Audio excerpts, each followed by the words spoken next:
প্ৰথম প্ৰশ্ন, ইয়াণ্ডাবু সন্ধি কোন দেশত সংঘটিত হৈছিল? উত্তৰ অপশ্যন এ ব্ৰহ্মদেশত। ৰাষ্ট্ৰীয় উদ্যানৰ ক্ষেত্ৰত ভাৰতৰ ভিতৰত অসমৰ স্থান কিমান? উত্তৰ দ্বিতীয়।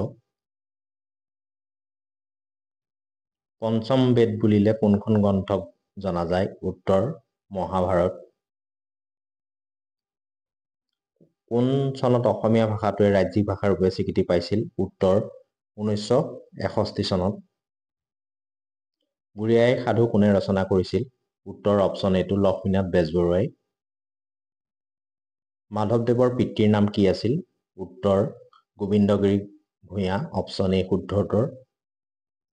কোনটো ৰকেটৰ সহায়ত চন্দ্ৰযান-3 উৎক্ষেপণ কৰা হৈছিল? Option C LV-M3M4।